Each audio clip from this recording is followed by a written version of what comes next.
Commissioner Ward, Here. Commissioner Wong, Governor. Commissioner Mackey, Present. Commissioner Mackey, Here. Commissioner Baylor, Commissioner Robbins, Here. Commissioner Rotan, Commissioner Seltzer, Commissioner Thompson.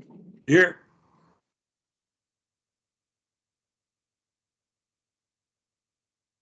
We have a quorum, sir. Okay. Do the Pledge of Allegiance real quick here. I pledge of allegiance to the flag of the United States of America, to the republic for which it stands, one nation, under God, indivisible, with liberty and justice for all. Good. Paul? Yes, sir. Well, good afternoon, everyone. In case you haven't heard, more snow's on the way. Hate to close, killed the meeting with that one. First off, right before the safety moment, we had 3 Coast Guard inspections this morning. And we passed with flying colors, no findings. And it was hazardous cargo, petroleum facilities, and a 33 CFR 158. The reception of garbage on a foreign flag vessel. So we passed all 3 with flying colors. And they brought down a couple of their new troops and I helped train them. But, so the safety minute of the day is straight from APD, hot off the press. So they actually sent out a nixle here this morning and it says, if you were able to find your car under all that snow this morning, congratulations. If you're still out there searching, may the odds be ever in your favor. Once you do find it, make sure you clean it all the way off. Driving with your car and roof covered in snow and ice is not only illegal, but it's highly dangerous. I did not know it was illegal to drive around with snow on your roof. Learn something every day. It makes it hard to see out of, and the blowing snow off the roof is always making it difficult for the cars behind you to see. Cleaning off your car also includes the roof. You don't want to be that guy or gal whose entire chunk of snow falls off in one piece and causes an accident. If you can't reach your roof with your normal snow brush, they make long-handled snow brooms or brooms too. Make sure your headlights and taillights are cleaned off as well. These winter driving conditions can be very hazardous. Please look out for each other and drive safe. I'm off APD. Thank you, Paul. Thanks, Paul. Quick question, did the Coast Guard inspect the PCT as well? They did inspect it, but I took them out there Okay. and just showed them the lay of the land, the dolphins, the ops building, the loading arms, the tower. And yeah, they were down here for about 2 hours. And Always a pleasure, I'm sure. yeah, All right, well, thanks. you're welcome. Take care, everyone. Do we have any suggested agenda changes? Anybody? The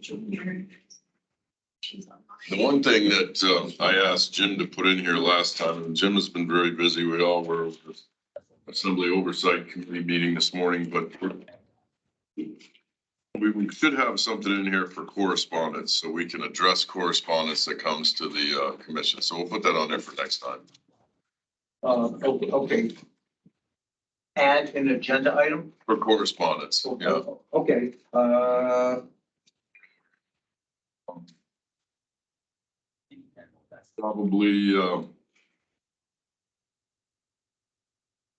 Probably before new business, but after old business. okay, And old business should be before new business, shouldn't it? yeah, yes, Let's change that. all right, well, that's for sure, okay. This is exciting. Okay, we're actually making change. All right. And then after new business, agenda, items, correspondence items sent to the commission? After old business and before new business. Okay, say that one more time for the. Unless we could make it a some category of new business because, but it's normally you're getting correspondence based on some old business that occurred. You know, always Okay, so I mean, put it in, just make it in between new business and old business. And sometimes there won't be any correspondence, but recently we've been getting a lot, You guys are. someplace to address it. Okay, very well. Before new business, after old business, I think, yeah. You can make a motion on anything. Consider it done. New business. Right. Yeah. Um, Otherwise, does anybody have any issues with the agenda once we've amended? Mr. Chair, I have two.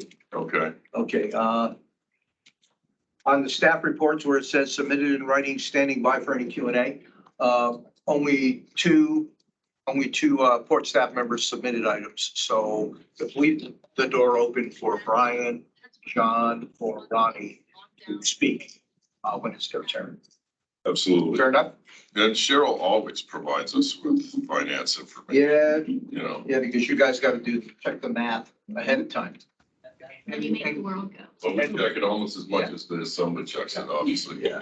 Oh, and one other add, if under new business, if I may, Yes, Joy Merriman, Mariner, Joy Mariner from ADEC, BDO, from BDO is here to present on our audit, correct, the results of our annual audit. last year. okay. And I'd like to add under new business, minimum UKC. So I asked Jim to put in, but like I said, some things got left out here. Okay. So that's a proposal for, okay, we'll talk about that when we get to new business. Minimum UKC. Yep. And for the uninformed, under keel clearance, UKC. Sorry, yeah. Just, I'm only showing off because I just learned that. Because you can't. well, you should have seen everybody's eyes crossed when you used the acronyms this morning for, yeah. Yeah. Anyway, any other changes to the agenda? If not, I would hear a motion to approve. So moved. Second, Second. thank you. That was Mike Robbins and Kevin Mackey, second. Opposed, hearing none, we approved the agenda. Now, the meeting minutes from October 26, 2002. I have to commend whoever's doing the meeting minutes lately because I feel like it's getting harder and harder to find any grammatical errors, which was sort of fun in the past. Did you Yes, get, do you guys have a copy of the October 26 minutes? I pulled mine off the website. Okay, I assume, then I have to assume. maybe, I think, did Diane, you pass those out or? No, I did not. I apologize. Davis, did you get a copy? Have you read the meeting minutes from October 24th?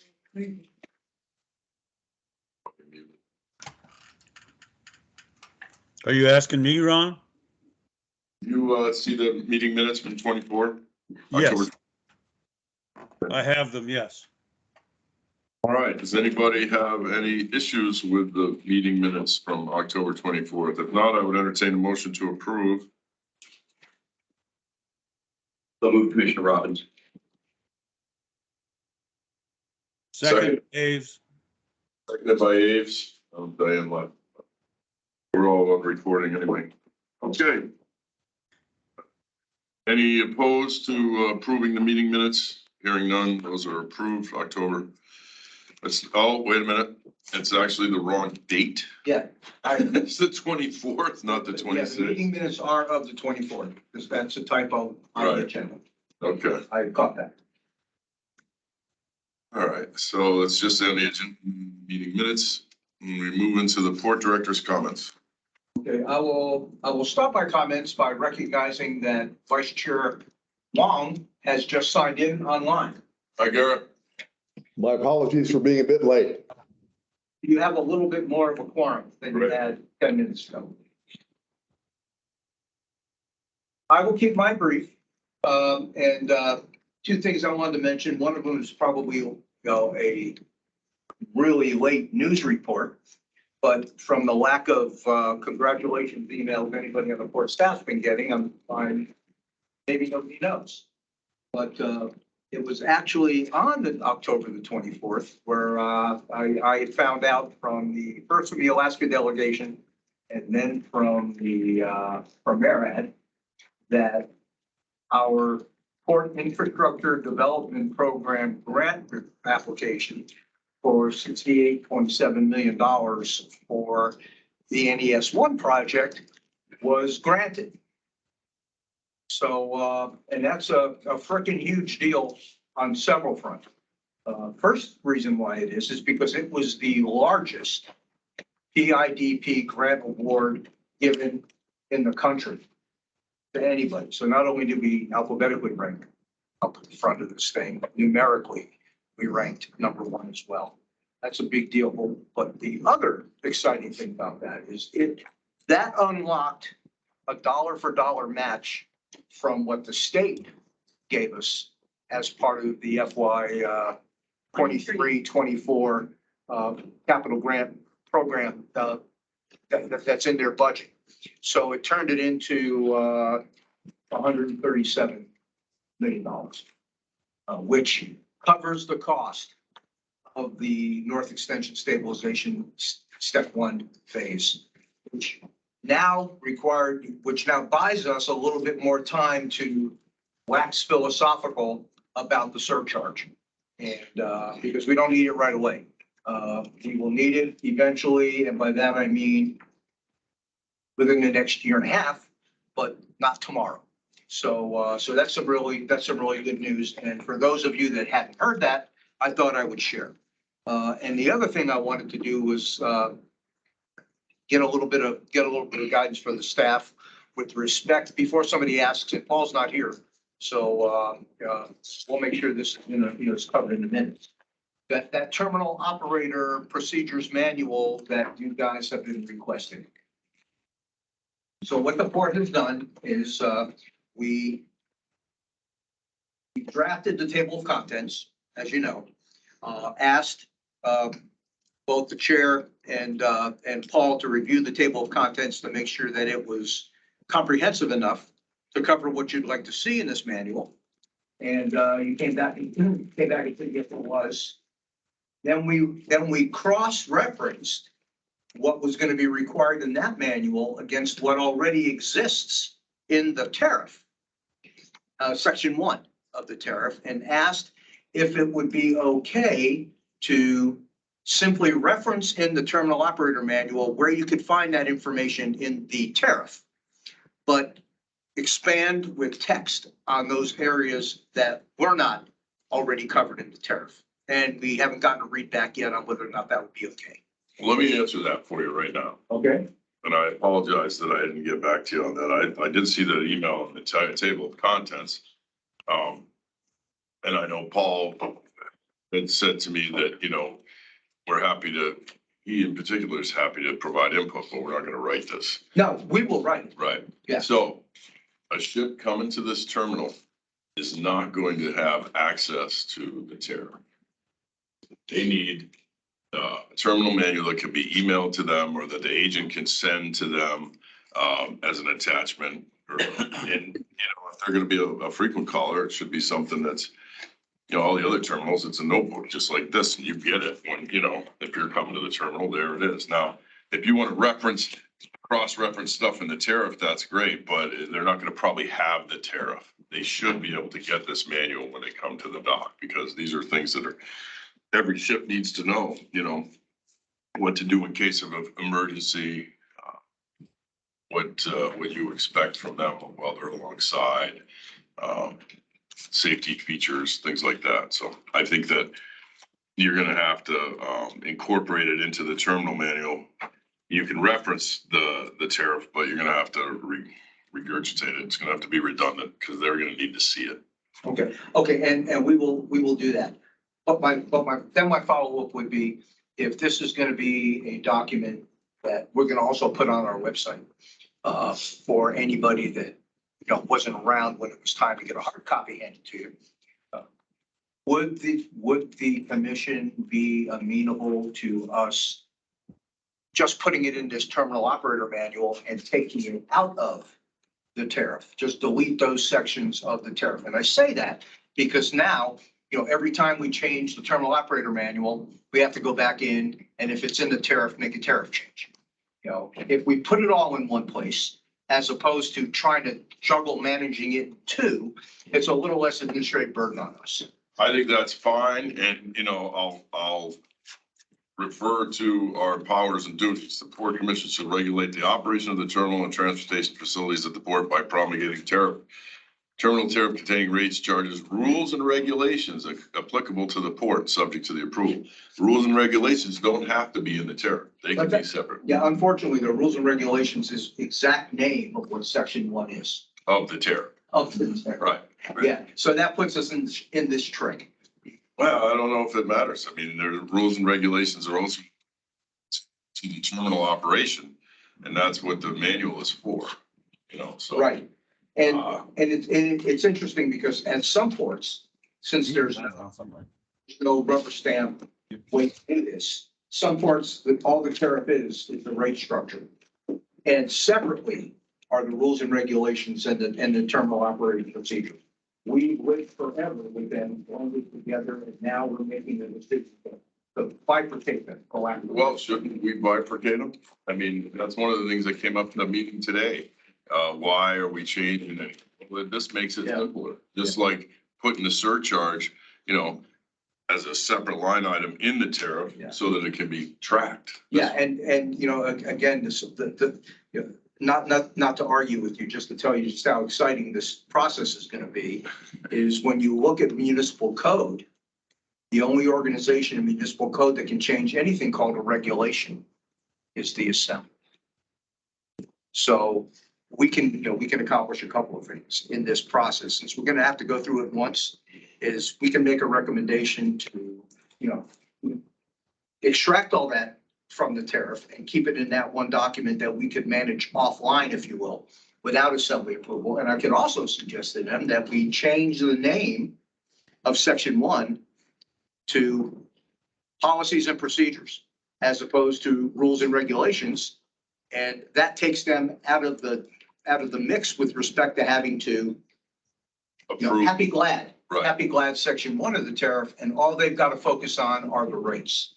So if you guys can give me a head nod on that, we'll do all the rewriting here. Well, let's have a discussion. I think, I've obviously given you my views, but I'm interested to hear if any of the other commissioners think it makes sense to keep that in the tariff when we're promulgating a terminal operations manual. Seems to me that it makes sense to separate it, but Garrett, do you have anything to say on that? My general sense is that we ought to just separate them. Okay. Aves? I agree with Gareth. Rather than having to go to the Assembly to make a change, why it makes a whole lot more sense from an operational standpoint to have it in a policy and procedure. Okay, Mike? Yeah, I think it makes sense for us to have an operator's manual, or that's more of an operations issue. It's not a policy issue. But regulations, I think, are policy issues, and I think that you might be changing that first section name. The Assembly might have something to say about that. Well, and I would probably leave that alone and just call it an operator's manual versus trying to make it regulations, because what we're doing is we're going to tell them how to operate at our port, and then refer to the tariff regulations if they have any questions about how it's supposed to work, right? And it has confused me since I got on the commission about the whole process, and so I'm not a captain or a port guy, but I think we should separate them. And have an operations manual for those guys so they know what they'll do. The terminal operations manual will have regulations in it. We'll refer to them, Yeah, for sure. right. So we're still gonna have to refer to the tariff. But the tariff is the governing document, right? And you're just going to reference the governing document. that's not what I wanted to do. What I wanted to do is pull out of the section 1 of the. That you guys want in this terminal operator manual, so that we don't have to manage making sure that it reads the same in two places. It's all in one place. If it is with regards to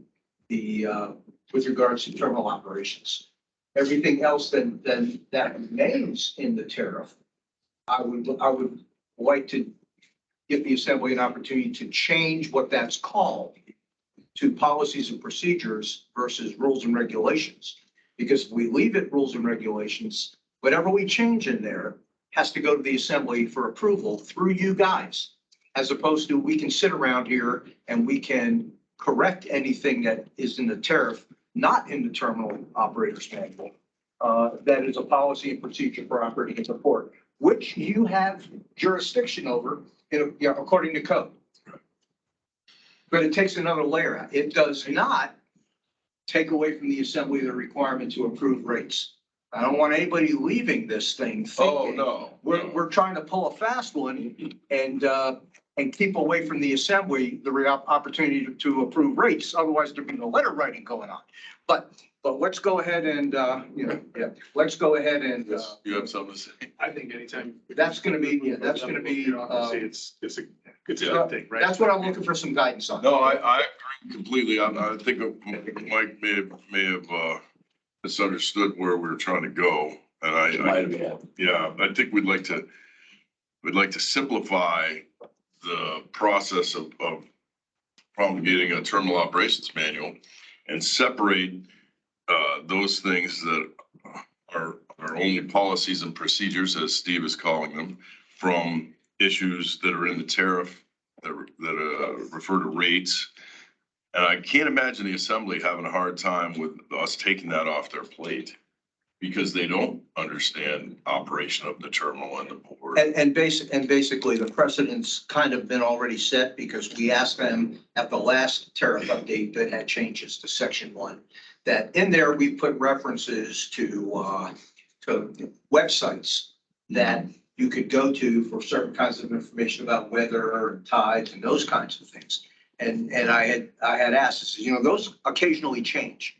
Do you want us to come back to you every time we've got and they said, no. But yeah, you've got carte blanche to change those. So, they get it too. They don't want that level of micromanagement down here. They got bigger fish to fry. All of the experts that can decide what the right thing is are sitting in this room and on the line. So why don't we just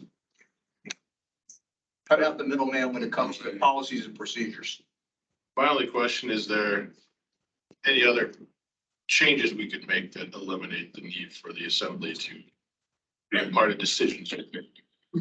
Nomenclature aside, is there anything else we can change that doesn't have a municipal code requirement that they participate? Because I'm with Chris, reducing the level of bureaucracy, it streamlines decision making. That's what I'd like to do. Yeah, well, unfortunately, since we're a city department, that's going to be, the only way to do that is to change the governance structure for the port. And as long as we're a city department and we don't have a body that we report to other than the assembly, but for you guys, when it comes to the tariff and other kinds of guidance, then we're stuck with what the code says. And so we just make that work. It's, there are other organizations, or ACDA, you guys have a little bit more latitude than even this department does when it comes to things that you can decide to do, how you can invest money in those kinds of things. I've always liked the ACDA business model and thought it might be an appropriate thing to do down here because you have a separate board that has an assembly member on it and a lawyer on it. Yeah, and a lawyer and somebody from the private sector. Different sectors of the, Yeah. that have to do with development. And you can actually go to them for decisions that you can make that don't involve the assembly ever. Yes, Mike. So does is the tariff in its entirety adopted by the assembly? It has to be the way it is worded now. And does the tariff, does the code, and I know I read it in the beginning, but I can't remember. Does the code require that certain things be in there? Because it seems to me like a policy and procedure. No, the code does not require that. We've just based the contents of our tariff on what historically They don't tariffs, understand that. nationwide have in them. They want to make sure, I would guess that the assembly wants to make sure we have a policy and procedure manual for the operators, but they don't want to tell you No, what. and there's nothing in there that says we have to have a policy and procedures. And we can refer to it in the tariff. That should be the last they ever hear of it. Yeah. Is it, you know, at section 1, refer to the policy and procedures manual. That's that. And we have a municipal attorney in the room here, so I suspect if I try to get too far afoot of what is legally possible, I'm gonna get slapped pretty hard, which is okay with me. Well, if you separate them and bring us the policy and procedures manual, we can vote on that. Or we could vote now to say separate it, but I think we've already basically voted. Everybody says separate it. Okay, well, let me give that a shot and show you what it looks like at the next meeting. If anybody feels like we need a formal vote, say it now. Otherwise, I feel like having just had a discussion and everybody gave their vote, we're good. Anything else, Steve? Separating section 1 and 2. Yeah. Well, we'll talk later. Okay. We'll talk later. Kind of. So, yeah, I've taken up more of your time than I think I have in the last 5 Port Commission meetings. But This is good stuff. Actually, this is really short. I'm just kidding. So that's all I've got. I will yield the balance of my time to my staff. Okay, operations and maintenance. All right. Ronnie Poole.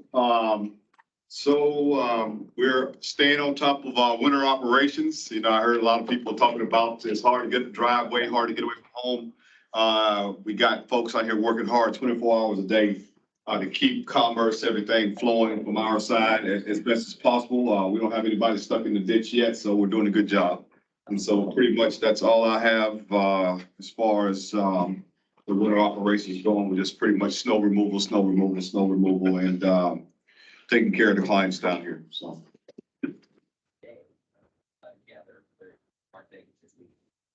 Changed, like as far as who's responsible for what? Different areas? Different areas, Madison and Tilton are responsible for certain areas of their yards. Would all the folks online please mute? So, yeah, we're still taking care of B yard, A yard, et cetera, and stuff. If they hadn't been previously. Right. And they got LJ's and another company I've got who totally has taken care of theirs.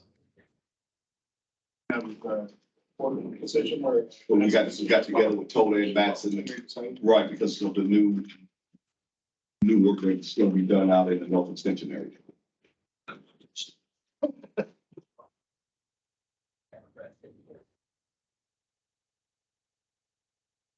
Thank you, Ronnie. Engineering. Brian, before you start, yeah, let me ask one more time, everybody who's phoning into this, please mute yourselves. Mute all, you know. Where do you find that? All right, we'll talk later, Derek. Appreciate your time. Dylan. Go to the top. Go to the top and see people. Or they just muted themselves. Maybe it's, If you mute it. okay, Brian, sorry. So we have a lot of exciting things next year. We're looking at our sand tent building located down at the PCT. So that'll be fun to have sand on site that we can help maintenance out for winter maintenance next year.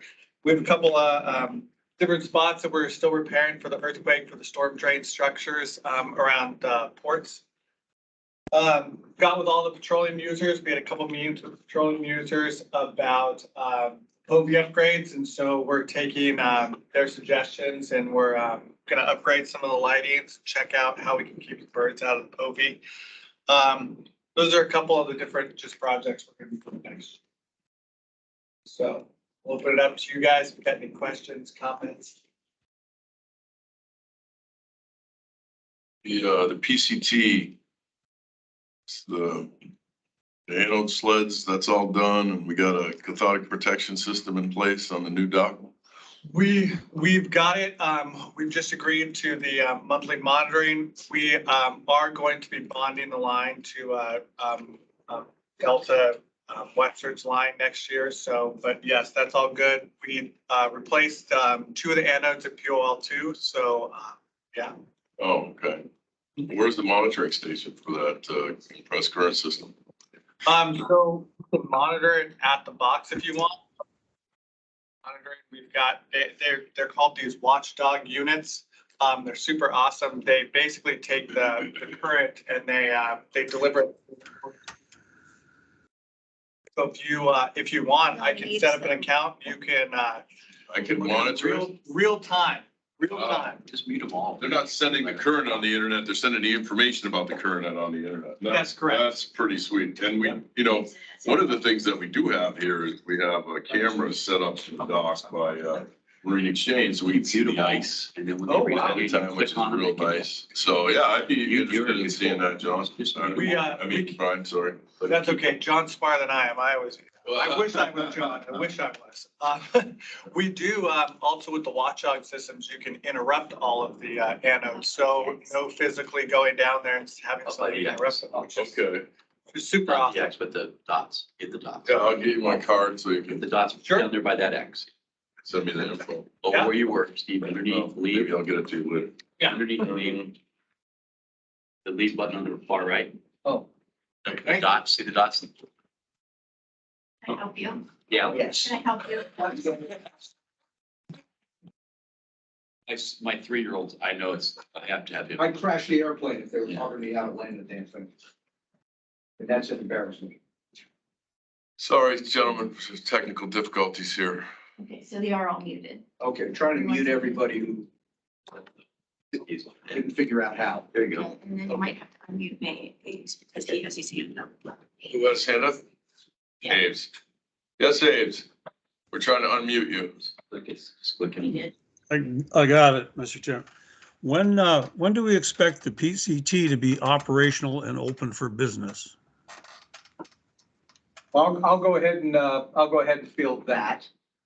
We have two loose ends that we have to tie up with respect to the PCT. One of them being the host, the host tower crane. PPM for some reason didn't like the length of the host tower, the cable on the host tower crane, because it was longer than the cables on the other two host towers. So they cut it to the same length as the other 2 host tower cranes, which complicated matters because it's a taller host tower. And the reason why we asked, it got designed with the longer cable was because it was a taller host tower. And the flexibility was required. So that put them on notice to replace the cable on the host tower crane. That work is happening this week. So we'd like to think that before the end of next week, we will have at least that portion of what's delaying using the PCT done. There'll be a larger spool with a longer cable on the host tower crane on the PCT, as it should be. The other issue that we're working through is we have to do something called a line soaking for all the new petroleum lines coming off the PCT and tying into the POVI. It's an API recommended procedure that the users are asking us to do. We sat down with them, I believe successfully come up with a process that we're going to use so that we only have to do this once and that everybody has agreed to. But in order to get that done, we had to put out an invitation to bid and get a contract to have somebody come in and do it for us. So the contract's been awarded to US Ecology, who happens to be the company that does the hose watch currently on the hose towers, on the petroleum docks. So they're intimately familiar with the whole facility, so it's kind of good to have them on board. And we are waiting for the assembly to approve award of that contract. It is on their agenda for next Tuesday night, the 20th. And if they approve the contract, which I think they will, then we sit down with US Ecology, the port staff, and the petroleum users and walk through what it is we're going to do, decide when it is we're going to do it, and make sure that everybody's on the same page when it comes to that. And once we put that on the calendar and that whole process becomes successful, then we'll open for business. I would really like to think by the end of January, we will have sorted all of this out. So that's the plan for getting the PCT open. And I'm looking forward to getting this behind us by the end of January. Thank you, Steve. Any other questions for engineering or Steve on the PCT or anything else? Okay, I guess we move to John on the PAMP. Yeah, so there's several things going on. One is the sort of general administration part of the PAMP. The work that we did today was part of that, going before the assembly. There's some work in the background doing grant negotiations, funding applications, a little bit of reorganizing of some of the building structure. Quite a bit of stuff that goes on in that little box there that's ongoing, keeping everybody busy. There's kind of three big projects that I'm working on right now. First one is the admin building, which is across the parking lot there. They just recently this week finally got the final foundation permit, and they've started excavation. They have little issues, obviously, with snow.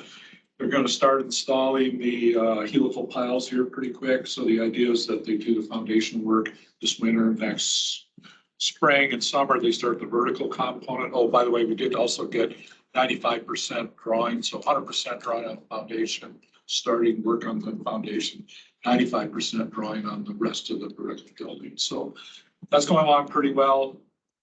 Second major piece is NES1, which is the sheet pile removal and whatnot in the north end. That's part of the stuff they were talking about earlier with the grant. That's fully funded by a PIDP grant and matching state funds. They've awarded a design build contract for around 100 million, just a little less than that, to Manson WSP.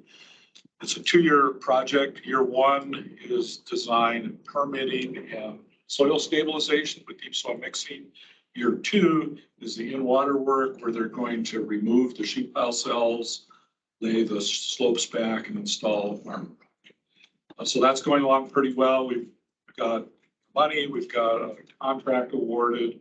We're waiting for some discussions with Marriott over the funding parameters.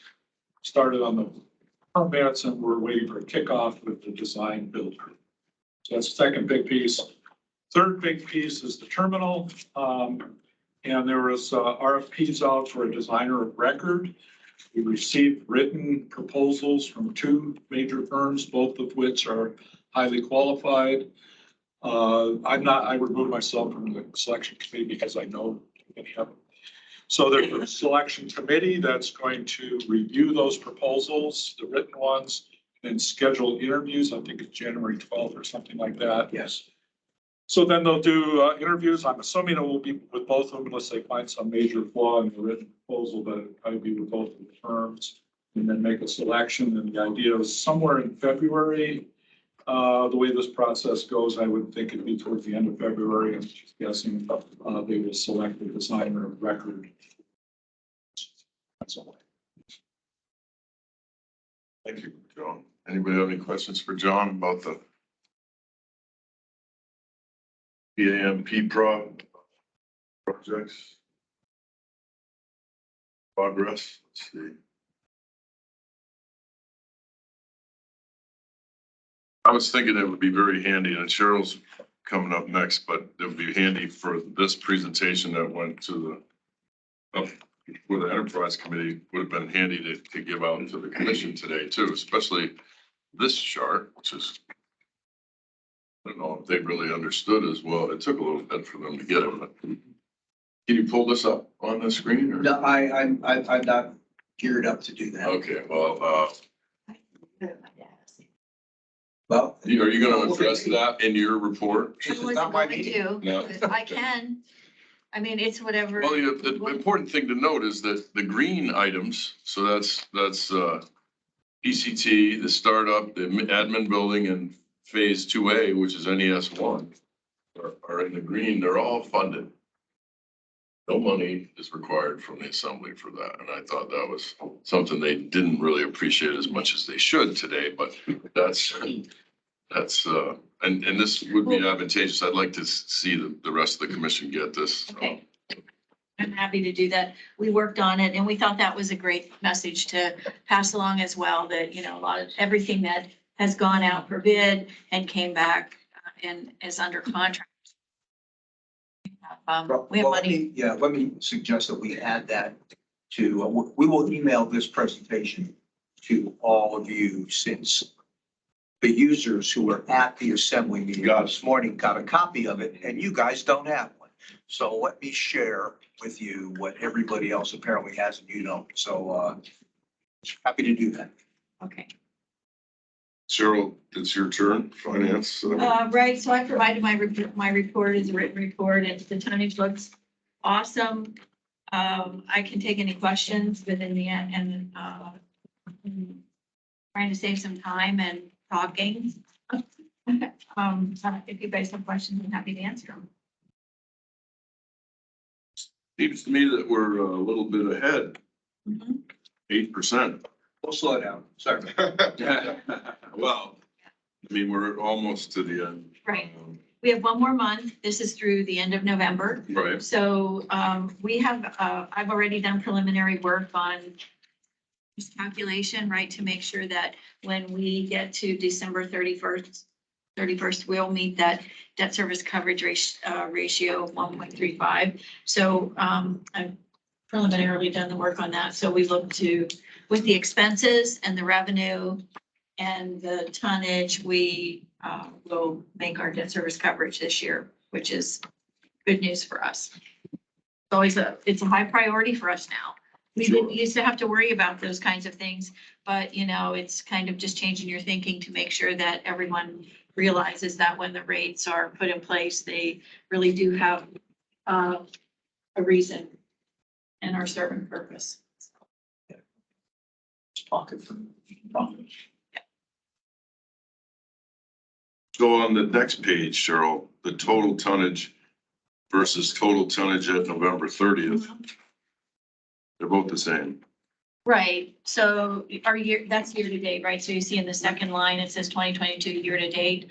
So that's going to be the same. The 2021 and 2020 and 2019, those are all 12 months on the It's second the chart. full year, It's right? the So we full really year, can't right. even have a number in the 2022 yet because No, we do that. We used to have the tonnage reports. That was all we did, right? Was this little last section. And then I chatted about it, went back, and we have the one that is listed first, which is the year over year comparison by month. Right, so you can, the thing that this second chart does is if you were behind, you know, you would be able to see through the year where that happened, and you would be able to see like, okay, in 2021, the whole year was 4.9 million tons, and we're already at 4.7 in November.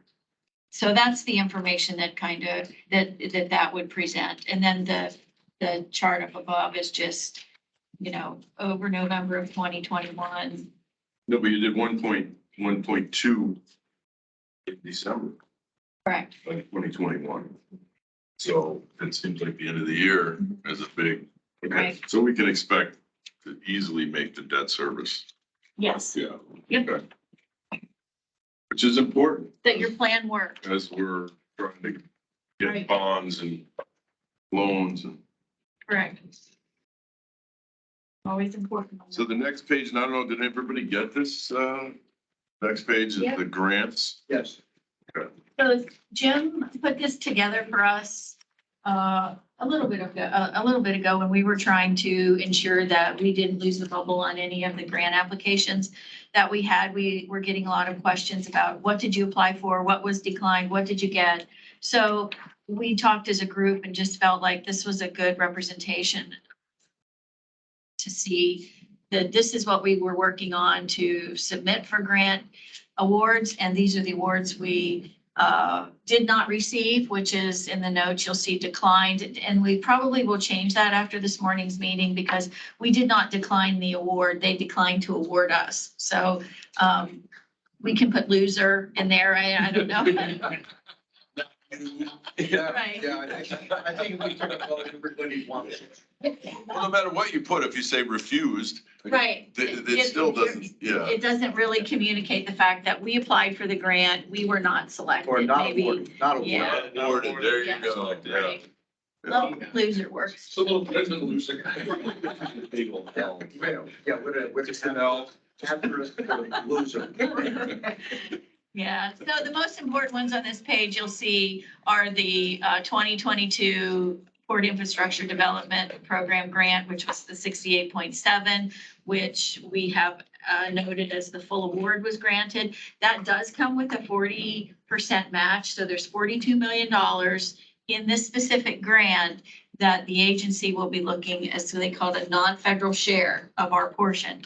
So that non-federal share of 42 million will be covered by the 2023 second notification of the FY 2023 Alaska Legislative Match Grant to match federal grants, right? So we got awarded $100 million from the state to match federal grants. So the 42 million from the PIDP that we'll have to come up with as a non-federal share will be taken out of that 100 million from the state. So the important thing to keep in your mind is that NES 1 is fully funded by these two grants. It says 100 million full grant awarded twice. Because there's, 23, it's 200 million, there's 200 million, 200 million. right? One $100 million grant was only to match federal funds. Okay. The other one was for straight up costs to keep the program moving forward. And not, as we know, there are no exclusions on what we can request reimbursement for. So that's why when Steve mentioned this morning that we'll be using that part of that 100 million for the 11 million for the admin building, that's where that's going to come from. So, so the state has provided those funds to keep the program moving. And the rest of them are just, we have a few other. Jim has the microgrid power award that we're gonna be sending through. That's, he can probably speak better to that. I don't know if he mentioned that in his written report, but we did receive that grant award as well. That's 5.3 million and there's a $2.7 million match on that. That'll just be from Port Equity and Chugach has said they would throw in a portion of that match as well. So we liked this sheet. We thought it was a good sheet to, you know, clearly identify what we had applied for, what we won and what we lost. So if you like it, we'll just continue to keep it updated and pass it out. Oh, I think it's very advantageous to be able to see. It's notable that the federal government only came up with 74 million. Well, though it was from Merad, who that we're continuing to be in a lawsuit with, but the state came up with 200 million. Any other questions for Cheryl or finance side of things? All right. Security and business development, Jim. Did Jim submit a written report? I don't see one in the packet. Okay. I'll just mention a few things. He's not here. He's down in Gerber, at a, energy conference because, and that's in support of our port power plant that we briefed to this body before. And, you know, Cheryl mentioned the $5.3 million grant that we got through the Defense Community Infrastructure Program to construct a battery facility here on the port so that we can begin to put ourselves in a position where we have a little bit of flexibility with respect to covering power outages down here. Now we can't at all. We have generators that we can use to put the facility in a safe position. Get the cranes out of the way of a vessel at the dock, you know, shut off the petroleum operations, get everything so that as we go through the tide cycles, waiting for the power to come back on, we are safe. And there's no damage to a ship that can happen or no damage to a facility or pieces parts. What this battery storage facility will allow us to do is to store enough power to stay open should the power go out. And we're working with Chugach Electric and with the Department of Energy to first feed dirty power into this battery from plant one that's down on Whitney Road. That is now Chugach Electric's, that they're not going to demolish and take out of service completely because the environmental liability would be astronomical, but they can put it in a status for ourselves down here. So we're negotiating how we're going to do that with Chugach right now. But eventually what we'd like to do is put a little solar farm on the hill over here. We talked about the Upper Cook Inlet Marine Energy Alliance that we have with the Matsu Borough, where there's interest in turning what is Port McKenzie that, doesn't provide much value as a port, but there's thousands of acres there that can be solar farms, wind farm, and some ripon tides or currents rather that go by that dock that can be a source of ocean renewable power. They have a memorandum of agreement to do a test of ocean renewable power with a company that's going to let them put a generator in the water this summer. And if that becomes successful, then there is an opportunity for the two of us to partner as a buyer of renewable energy. So we'll get off the dirty and get into renewable. And the renewable is only going to get better because there's several geothermal projects in the offing going on in the state as well that are all in close proximity to us. The other thing we have going for us already is the infrastructure to get the power from that side of Kinnick to this side. Kinnick is already there and underutilized or not utilized at all. But there's not a whole lot of additional cable infrastructure, if you will, that's got to get put in place to get the power from there to here. So, this isn't PAMP, it's not port operations, but we're not going to be, one-trick ponies either. There's a lot that we can do down here to improve the position of things for the port users, to improve the efficiencies of the facility, to grow up and get into the next, generation of how we do business as an industry partner that we're keeping an eye on as well. And I didn't even mention, the conversations we're having with the railroad about moving their Topsy yard to the back of the port over here and saving what our dray costs to get those containers that got to go on rail off the port and over to their yard. Wouldn't it be nice if we could drop those containers back along the tracks, load them onto the flat cars back there? Begs the question, well, then how much transit yard space do you really need anymore? If you're moving stuff out of here and not parking it, waiting for somebody else to come pick it up. So a lot of mathematics and a lot of thought that, that we're putting into how do we grow this place up and mature, not grow it, make it bigger, but grow up as a business and catch up to what's going on in the lower 48. So, and Jim's got the lead on a lot of that, and God knows he's way smarter than I am to be told those. Well, it's certainly business development and good for Jim. I'm Make no doubt about it. completely confident that every time he's on the tram, he's talking about these issues with those guys between runs in Girdwood. Yeah. And that's why I'm paying for it. Tell him he said it. Any questions for Steve? Jim Steve. Jim Steve on business development? Hearing none. We can move to old business. There is no old business. Well, that's no way to talk about Ross. Well, I'm thinking Ross is at a point where he's very happy to be ignored. To be old, yeah, to be old business. Not necessarily old, but ignored. All right, well, we already talked about the terminal manual and we had basically a vote on that. So the other old business would just be our previous vote on the uniform surcharge for the tariff 10.0. Ross, did you want to say anything about that? Or, Well, we had, I mean, I missed the first 15 minutes of all this, but, problem, but you didn't miss anything? I imagine you rehashed the meeting we had this morning with the commission members. That pretty much sums it up. I know Cheryl and I have a takeaway. One is to give them the HDR report and the Cynthia Weed memo. I'm just going to double check with Cynthia to make sure that's okay, but she pretty much told me up front that she'd rather not, but it's okay because she wrote it and she gave it to you. So if it goes to the assembly, that should be fine.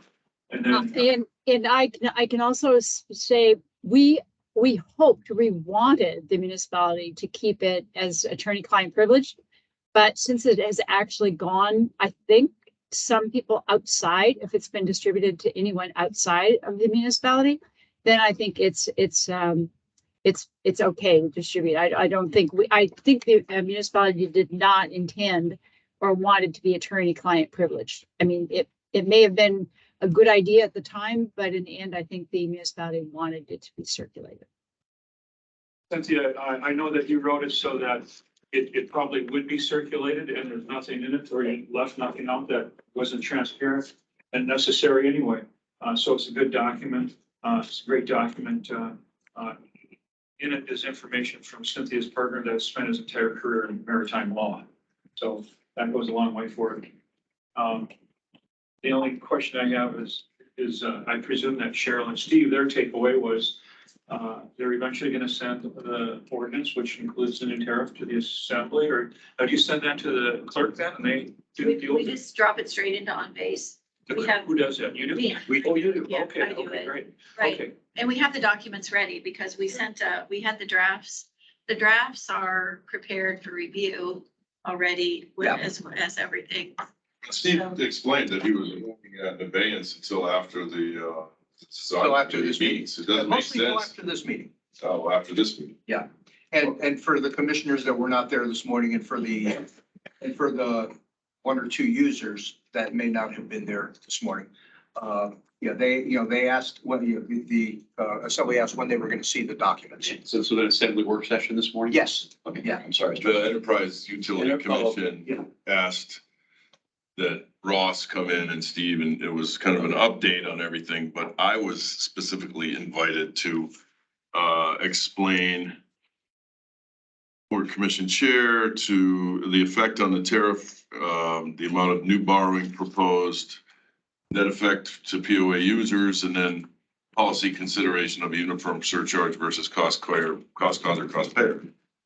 So obviously, most of that is Ross and Cheryl's purview. All I did was explain to the best of my recollection, what occurred at the meeting, how many meetings we'd had, how we had specifically invited users to come and address us and give us their input, and how we got to a vote and then the vote, you know. They were very well informed because they were specifically asked what the vote was.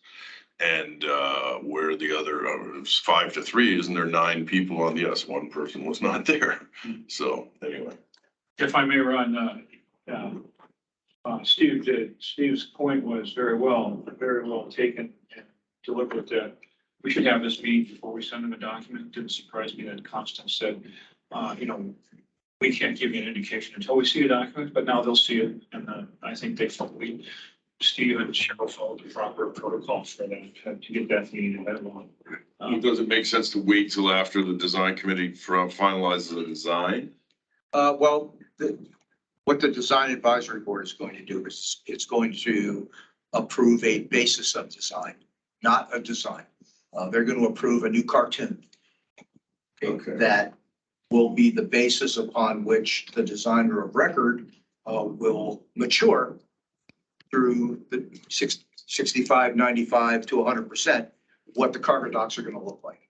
I don't think that's necessary to put this paperwork package together and submit it for the assembly to review. By the time, given the time of year, they're probably going to get anything that's coming out of the DAB around the same time as they're going to get this.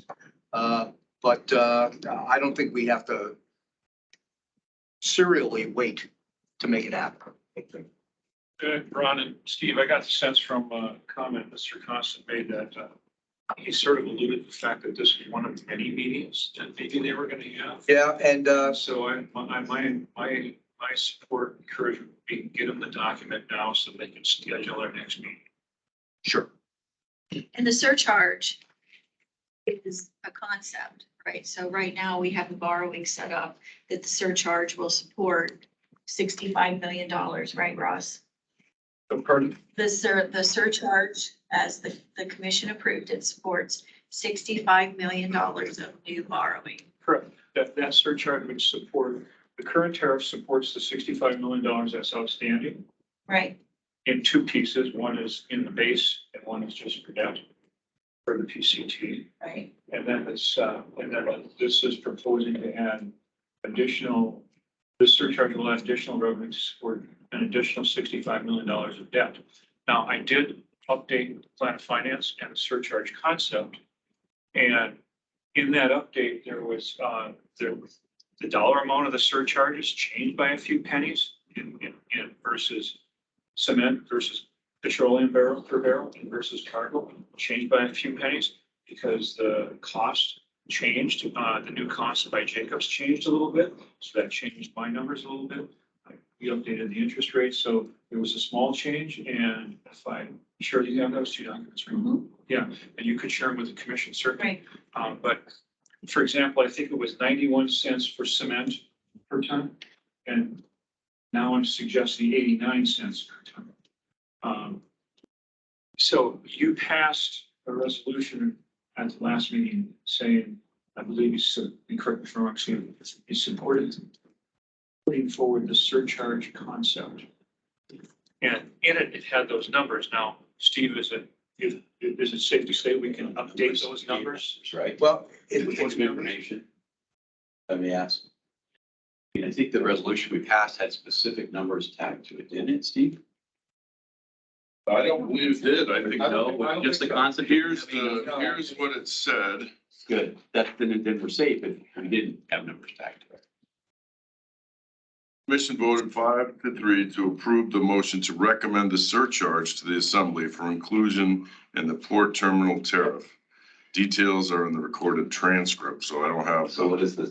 I thought I was afraid it had numbers. I thought because we had the plan of finance, remember, we debated it a lot. Because it's a formula, and that's really what we're going for, is a formula of finance, because it's gonna change. We might just need to adjust the motion. Well, we can't adjust it, we already voted on it, we'd have to re-vote. Sure, but I don't know why. To amend it. that. We already voted. Can you help? what do you think, Bob? So the question is, when the port commission passed the tariff surcharge, we did not have, so this was, so maybe, yeah, these are the three numbers, Bob. Here, this was the document that they made the vote from. No, that's the new and improved version. Oh, that's new. But it had numbers. It's the same concept though. It Right. just had different numbers. So we approved. Right. But I don't know, Steve. I don't know what we approved. But look, it's gonna change every year, right? Right. The numbers are gonna get that was one of the things that we voted on, is that annually this gets reviewed and the numbers are adjusted, so I don't see why we're. I don't know. I'm just, I That's why don't we're know. asking the attorney. Yeah, Right. I just don't know. I thought we had numbers tagged to the Updated it now. vote. Yeah. Because we, For, but I don't know. I just don't know how we wrote the motion. I think it's gonna be critical to How? listen to your tape and see what the actual motion was. Just with the tape. So we did, Yeah. so what I used was his old numbers. So when we send it to the assembly, we can use the revised We use numbers. the revised numbers. But I think it's more important that the commission knows when they approve these going forward, do we have to have numbers? Do we not have to have numbers? Can we say, based on the plan of finance at the, Approve the surcharge. I mean, there's a lot of So stuff. you're making okay. I think you have to use the numbers. Well, especially since the concept specifically states the numbers get reviewed annually and adjusted. So it really doesn't matter what the numbers are right now.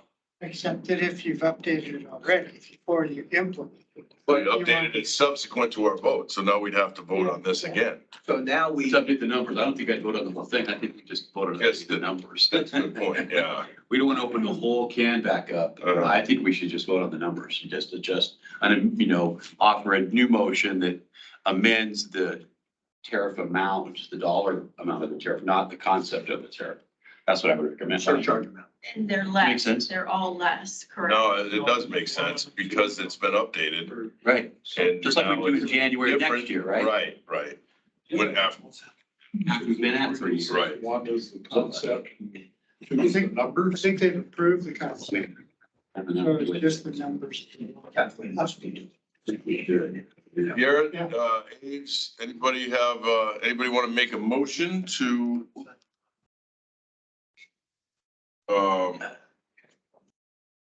what would we be re-recommending the tariff surcharge with the new numbers? So do you have noticed that? Yes, because that's gonna Garrett, if you have anything to say, but where'd Garrett go? What's going on with this? Not on your notice. Somebody just put up the. Steve, can you get Garrett back? I didn't make. a- I'm right, I'm right here, and so, you know, hearkening back to, Ron, what you're just saying, I thought we approved the concept at our motion last, and so did we really approve numbers in there? Or are we now needing to do that in direction of the municipal attorney I now? don't recall the numbers being part of the discussion that much as the concept, the surcharge concept, uniform surcharge concept that would be adjusted annually. That's the way I remember it. As do I. Bob, are you saying we need to approve numbers now? I'm saying that once you've got the concept in place, to make it practical, you have to have numbers that you're going to apply to gather the revenue. So that is a component step of what you do. Well, Whether you did it last time or not, I don't know, but if you didn't, that's great. You can pass a resolution properly, based on a meeting where it's been noticed that you're gonna set the rate. Right. Then you set the rate. But on the one hand, you've adopted the concept, then you can set the rate and review the rate on an annual basis and modify it up. Bob, can I ask a question? Because when we submit the paperwork to the assembly, they also get a mock-up of what the tariff document is going to look like with the rates in it. Are they gonna change before we submit the document? They did already. They've already No, I'm changed. saying since this latest update, are they gonna? Today, that go into the assembly, we can just say no. If I may, Mr. Chair. That's a good point, Steve. I think after hearing this, I think what I think Steve recited earlier was you definitely approved the surcharge concept, as I have named it. And then I think there was something about the details are in the discussion. Yeah. And the details included the numbers, certainly, from the concept. I think we did too. Surcharge I think concept. they were in there. So it sounds like we need to now approve the latest edition of the numbers. And I think that, and I have them, and they're as of today. So there's no point in me looking at it again, because there's no point looking at this, frequently. It's an infrequent thing. That's why we're gonna look at it once a year. Right. So these are the numbers. We won't change them again. And if you make a motion to say, subject to our prior approval of the surcharge concept, we're updating the three numbers for the per barrel, per ton charge, then that might do it, right, Bob? Well, I would do some, I agree, add a proper notice. That's what I think we have to, Yes, Mike. Get service for us. based on the contentiousness of this discussion for the last 3 months Mhm. with, it's been well tried at the meetings, and we don't want to do anything that would, since we've made a decision, we probably don't want to do anything that's going to jeopardize that decision. And that's why I think Bob is right. I think we should properly notice because January is when we say we review them anyway. right? Why do we even bother then? No, What, we already approved the surcharge. we could and just the leave them numbers. alone. That's what I'm saying. We could. Why would we change it 3 cents because you updated it? That should be done after January 1st or after it even gets adopted. We don't know that they're gonna adopt it. So it seems And that's a redundant. good point. Seems too. redundant now Yeah. to say. I don't think we need to do anything today. I would Right. recommend we not do anything today because we're not noticed. And if we vote on a new tariff without giving public notice, like Bob is saying, I think then. No, we we get ourselves- noticed the other one, 4 Yeah. meetings, right? Correct. So leave it alone. Yeah. And if we're gonna adjust it, those numbers don't even matter until January. And for the record, this is a noticed meeting. Yeah, Well, but And it, if but you, it was not listed in the who agenda. cares? It's a noticed meeting and it's an agenda item that the commission put on the table. So you can satisfy the noticed meeting requirement by making a decision at this noticed meeting.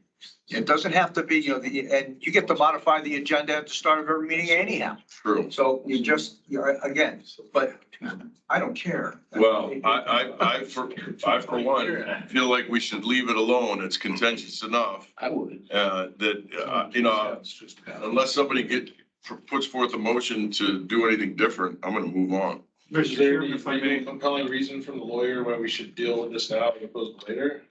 I think he specifically said it was probably better not to deal with it now. Perfect, then take the recommendation. That we have to notice it if we want to change it. Perfect. Yeah, Mr. Chairman, if I may, what I'm proposing, what I proposed previously was, for example, I think it was 91 cents per ton on cement. The change is down to 89 cents, 2-cent difference. Well, it's a reduction as well. Right. So there's no reason to worry about it, Ross. Well, it's an increase on cement, on petroleum. It's an increase on petroleum or decrease? You said a decrease on cement. It's a decrease on it's an increase on petroleum. It's an increase on cement, and the decrease is on cargo from $3.25 down to $3.42. So it's 20-cent difference. There's no need to change. Immaterial differences. Well, So these are just gonna leave get it alone. reviewed every January, like we said, once it's approved, once it's adopted, that's what's gonna happen. So Especially since you said. Ames, Garrett, anybody else on the commission have anything to say about this before we move on? Ron, I think I'm with where your thoughts are, that we ought to just leave it alone. And after the assembly gives their approval, then if we need to modify things, we can so act later. Okay, thank you. Ames, did you want to say anything? I guess your hand would be up. I agree with that approach, Mr. Chairman. Okay, thank you. And anybody else? Any further discussion? Okay, numbers for the surcharge concept will not change. I don't see any reason to, I mean, I'm gonna leave surcharge concept on the old business because we're gonna wait and see what happens with the assembly when we submit the proposal. And so new business, Joy of BDO. Joy Mariner. She's still online. I mean, I got discouraged. I'm here. Yes.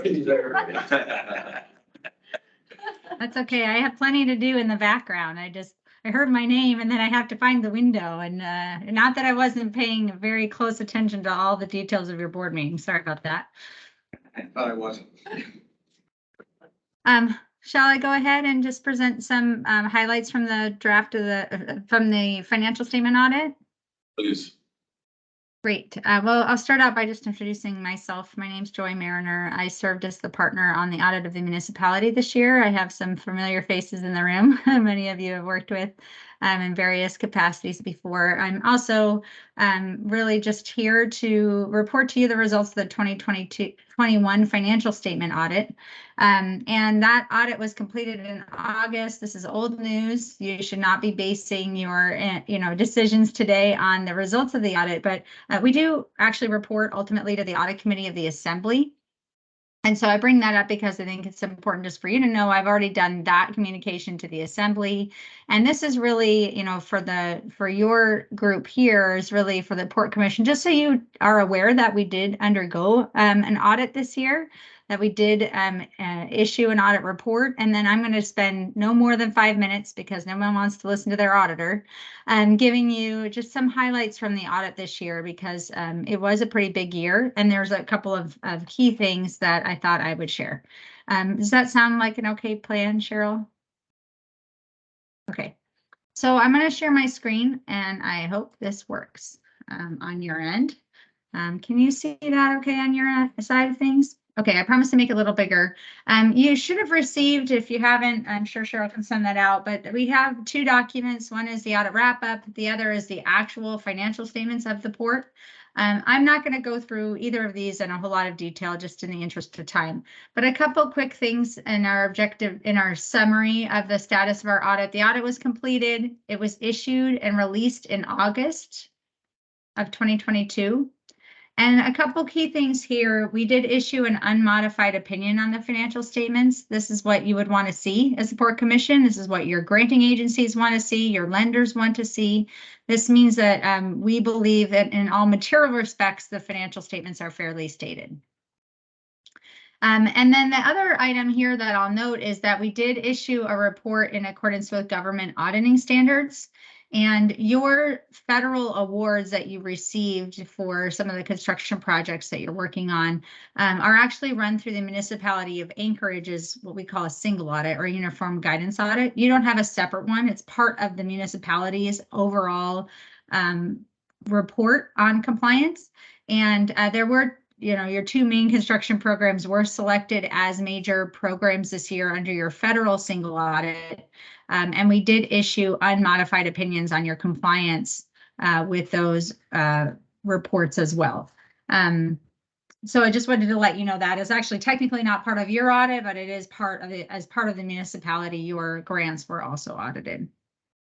We did recommend that the procurement department over at the Muni document a few things a little bit better for you as you move forward, just so you know. That was a recommendation that did come out of the single audit because some of these projects, you negotiated these contracts a long time ago. So some of the documentation that the procurement department had wasn't fully complete. But I will just say none of the expenditures or any of those kinds of things were considered to be a problem. I also just want to acknowledge Cheryl's help and your whole team's help in getting the audit done. It's not an easy process. We ask a lot of questions. It seems like we come in and we audit just a ton of things all at once, and then she doesn't hear anything from us, and then we dive into the financial statements and then nothing again, and then all sorts of other review questions. And she's very patient with us, and we worked pretty closely with her to make sure the financial statements were complete. We had no audit adjustment entries related to the port this year. There were several adjustments that hit the port because of the municipality of Anchorage, in particular related to pensions, but the port itself, the financial statements had no what we call corrected adjustments or misstatements that we recommended to management. So great job by your team overall. I also just want to go through a couple key highlights on the financial statements. There's a few things, the financials actually have a lot of information in them, just so you know. Our auditor's reports in there. There's also something Cheryl writes called the management discussion and analysis that gives you really good, if you just are worried about, having something to do on a Saturday, it's a great read. And this is a public document. It is actually available to the public and published. And so this management discussion analysis is almost like an annual report. It kind of explains some of the changes that happened during the year. If you really want to know more about your finances, this is the 9 pages to read. And I just recommend you do that. We also have your basic financial statements and notes. There's information about how the PERS system impacts your financials.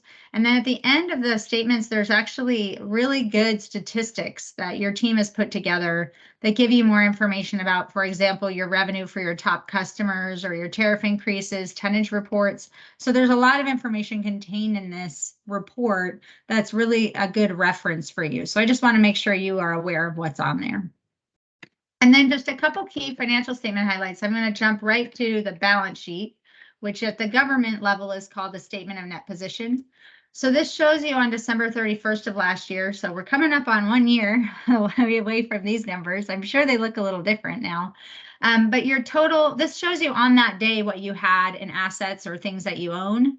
Liabilities are things you owe to others, and then what's left over. So your total assets did increase significantly last year from about 341 million to 396 million. Most of that activity has to do with your capital asset activity. Significant investments. I think I calculated just about $77 million of additions in 2021 to capital assets. There's fluctuations in some of these other areas, largely related to cash because you started spending money, you spent a lot of money last year on capital. And so you can see decreases in cash, things moving between different cash pools, but really that just has to do with how your cash is being used for your construction. When we look at liabilities, these are things you owe to others. The biggest change here we saw was related to the new note that this came through U.S. Bank, $40 million note that was issued in 2021. You continue to pay down your bonds, and there were some changes in your payables. You had a big amount due to your vendors at the end of last year. This year you paid a lot of that down, but you still had a lot of capital activity. So in 2021, you still owed a lot to your vendors at the end of the year, just because they've done the work and you haven't necessarily paid for them for that work on the same day they provide it. The other big thing I want to just highlight for you, hopefully you can see it, is net position. So if you take all the things you own, back out everything you owe to other people, what's left over is your equity or your net position. And the components of equity are pretty important to be monitoring as a Port Commission when you're setting rates or when you're deciding how you want to move forward to be sustainable. This will especially be true when you move to being, fully operational and the future port project of our dreams is complete. Because what we're really looking for here is having a sustainable equity position. Most of your equity is invested in your capital assets in the port itself. It's not as if you can turn around tomorrow and sell them and get access to them. And the number we look pretty carefully at is what's unrestricted. What are you doing with your unrestricted funds? Do you have significant equity, your own ownership equity and your own equity for working capital to be able to plan for the future? And I know this is a number that your team monitors pretty carefully as you're looking to be sustainable in the future. Next statement is your income statement, and a government called Statement of Revenues, Expenses, and Changes. And so what this is showing you for the whole year, some of the things that happened. This is telling a story. The revenues are things coming in. You have total charges for services of almost 10 million, 9.7 million last year, which is an increase from 2020. You also have some other operating revenues that come in. So your total operating revenues just hovering below 15 million last year. Things going out the door are operating expenses. Your total operating expenses, they're about 10.3 million. You also accrue what we call depreciation. So you take all your capital assets and they're being used over time. So they're depreciating, and that's recorded as an expense, even though it's not cash going out the door. You're spending the cash up front to build those assets and then being charged the depreciation as it's used. So total operating expenses is 17.5 million with an operating loss this year. Not terribly different from an operating loss of the prior year, and you would expect some level of operating loss when all of your depreciation is not being recovered in your charges. So hopefully that's something you know about and you're expecting. But when a significant portion of your port is being paid for with grants, it makes sense that the users wouldn't pay for the whole cost, including the depreciation of those assets. And then you have non-operating revenues and expenses that flow through the statements, as well as capital contributions. I'll highlight that. Capital contributions include the amounts received under grants, so 25.6 million in revenue on the grants this year. And then the amounts you pay to the muni for dividends and for your MISA payment. So total overall was an increase this year of 18 million in your net position. And I'm going to pause there for a second to find out if there are questions, but I do want to talk through just very briefly and end with the statement of cash flows. But does anybody have questions on the very quick financial summary I've provided so far?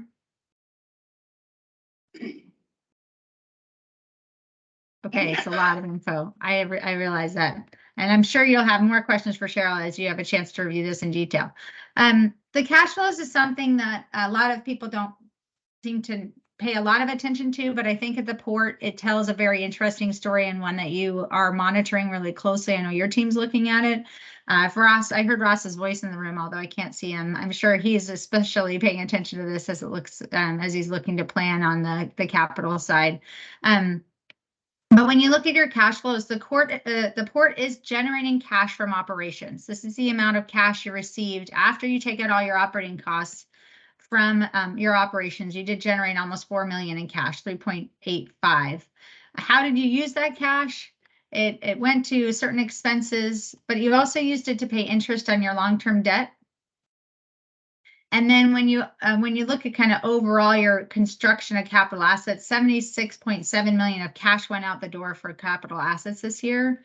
You paid for that with proceeds from new debt, from grant contributions you received, but you also paid for it with your actual cash. You had cash sitting there ready to be used for capital. And so your cash position did decrease by $18.5 million this year, but this was planned because you were using some of that restricted cash for that capital. And you can see that here when you look at kind of that restricted cash money that was being set aside for those capital projects. You did have that restricted equity of almost 20 million that was spent down in 2021. So that's kind of the summary of the financial information. After the basic statements, there are a lot of other schedules and information in here for you. So if you would like to ever find out more information, for example, about what the port has in debt, you can always go back here to the long-term debt footnote where you can see more information about your bonds and your notes payable. If you want to know more about your capital asset activity, that information's in the notes as well. And more detail. So you can see what happened in construction or what happened to machinery and equipment more specifically. This is really good information, but not information I plan to go through in detail here. I just want to make sure that you know that this is available to you if you have questions or you want additional detail. So that's all I had planned to present, but if there's other information, Cheryl, you'd like me to go into, I'm happy to do that. Otherwise, I just want to thank your team there. They do an excellent job, and we look forward to working with you this year on the next audit. Anything, Cheryl? No. Any no, questions from the commissioners? Thank you very much, Joy.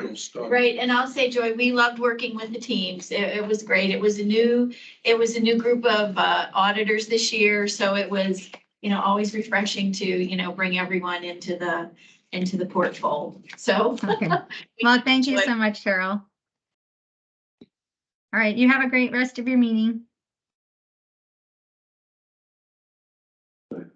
Right. So the other new business item that I wanted to bring up can be something that is incorporated into the terminal operations manual is what I would like to see happen, but we have, so Steve was the past chairman of the Cook Inlet Harbor Safety Committee. I'm the vice president of the managing board of the Cook Inlet Harbor Safety Committee, which was stood up like in 2017 when Paul Mailer was captain of the port. This is something that ports all over the country have. Gets everybody in the same room a couple, 3 times a year talking about safety issues. And the navigation committee of this Harbor Safety Committee has been working on a minimum UKC for the Port of Anchorage. And so that's under keel clearance, and that's what you must maintain for water underneath the vessel during the entire time you're alongside the dock.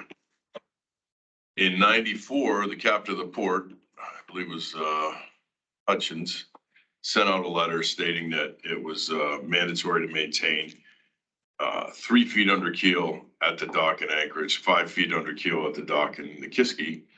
And we've always maintained 10 feet under keel during the entire transit.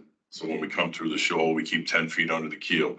One of the reasons for that is there was a disclaimer on the charts that's been there since the 70s that specifically states that the bathymetry, the hydrography that we go by or that's supplied in the chart is not to be trusted completely, that because of the tides and the currents and the ice in Cook Inlet, boulders of at least 10 feet sometimes have been known to roll up and down in the inlet, and you don't know where they're going to be found. And a prime example of that was in what was that? Via Valdez was 89. I think it was like 85 or 84. There was a ship called, no, I can't remember the name of it because a friend of mine was captain on there. I know that as well as my own, but the Glacier Spirit went aground south of the Nikiski docks. The pilot anchored him off the Kenai River entrance in an area that according to the chart, had plenty of water. And while they were anchored, the tide went out and they grounded on a rock. So they lost, the captain and the pilot both lost their license for 6 months over that. And, you know, subsequent to that, you must keep 10 feet under the keel at all times. So anyway, in an area like Alaska where you have so many ancillary dangers, it's been our, as the pilot association, it's been our policy that we never have less than 3 feet under keel at the dock here in Anchorage. And that's what Tote and Madsen, and I'm not sure about Petrostar, I won't speak for them, but I know Tote and Madsen at the committee meetings have specifically stated they won't go less than 3 feet. And SWAPA has it in our operating guidelines that we won't go less than 3 feet. Unfortunately, when we're unable to dredge the berths, and until we move the berth face out to where it's scouring, you know, hopefully, we lose some water here, right? In the winter, they can't dredge alongside the docks. So the docks are supposed to be 35 feet at all times. Last winter, we had a couple of 28-foot, 29-foot spots that we had to work around. We're able to get the tugs in there to do flushing with their props and make it a little better. But what happens is it costs the users, because when they come over the shoal, they've got to have they come in with just enough water to go over as the tide's rising. We get them to the dock as soon as we can, and they've got to take enough cargo off so that they don't get impacted by the shallow water at the berth. So, you know, I don't want to speak for anybody for Marathon, but this is something that Paul has been pushing. They would like to see 2 feet. And so it's been a kind of a bone of contention at the Harbor Safety Committee, and Nikiski's not changing theirs. It's staying with 5 feet, but they'd like to see 2 feet here. I would like to see the port back up the cargo terminal users and the pilots and go with 3. And I'm happy to have, you know, an agenda item on the next meeting because Paul's not here. And I don't want him to feel like I tried to backdoor him on this. I'm not. I just want to open the conversation because I think it's an important item and safety item, especially that the Harbor Safety Committee hasn't been able to resolve because they won't take anything to a vote unless it's unanimous. Well, everybody except for Marathon is on board with 3 feet. And, you know, whatever we decide, I'll be fine with. But I think we need to have more discussion on that. Any questions on that item? Any input? Why does Marathon want 2 feet? And So they can stay at the dock a little longer and bring in a little more cargo. Comes down to money. So from a safety standpoint, my concern is that what happens is, let's say there's a problem on the beach, on the ship. They don't get enough cargo off. We're getting close to the bottom. I get a call, hey, go take them off the dock.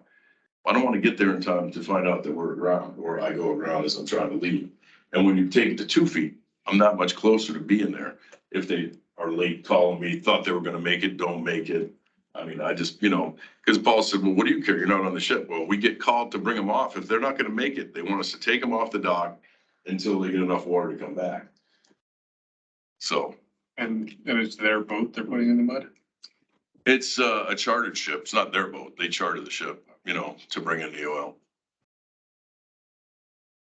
Would you like this added to the next Port Commission meeting under new business? New business as yeah, please. And it should be listed, you know, not just, oh, this was, yeah. Yeah, we'll do a better job of. And so that anybody that's looking on the website will see, hey, this is something I'm interested in. I'm going to make sure it'll be there. Would it be, Yes, Mike. would it be helpful to the commissioners if we had somebody from the safety committee come in and give us sort of a rundown of this? I could absolutely get Carolyn Vermette to come in and Make a presentation. give a presentation. Yeah, it's good. I don't understand. I mean, I hear you, but again, understanding is. Right. Yeah, we'll work with Ron to make sure that we get a speaker group here that can talk about the subject. Both sides of the argument, I think, would be fair. Well, I'd invite anybody from Madsen Toad or users right now to weigh in. Weigh in now or weigh in into next. Well, they could weigh in a public comment, either or, but we'll get somebody from the Harbor Safety Committee to come and That's just too far off. Just seems too close. Well, the industry standard is 1 meter, so we went 3 feet, you know, Like water getting within 5 foot. yeah, Spud barge. don't sail where the birds are standing. Yeah. We'll get Carol on the comment. That's it. Okay, so I didn't hear anybody else want to comment. Does anybody have their hand up from, no, doesn't look like. Yeah. Well, we're on public comments now, so Lev, Vic, Art, anybody from industry users want to make public comment about that or anything else? Raise your hand so we can. They're all asleep after the BDO presentation. They've been watching us. I can tell you they're not cheap. They did my taxes. Watching us do that for several hours now, so they probably all. Yeah. With Mr. Yampolsky. I figured Lev would have something to say. Yeah. Go ahead, Lev. Hey, appreciate the time. Just had a little technical trouble unmuting myself. We obviously also have concerns about under keel clearance, but because we operate the barges, by the time it starts becoming a concern for us, I don't think any tankers are getting in, but appreciate where you're coming from. I did want to ask maybe a question for the chairman in terms of, is everything for the PCT in place for you guys to be able to bring in a tanker, right? Or is that terminal manual that's being discussed part of that critical path? Because the impression that I'm getting from the barge operators and the folks that I'm asking is that document is something that they would be looking for before they would bring in a barge.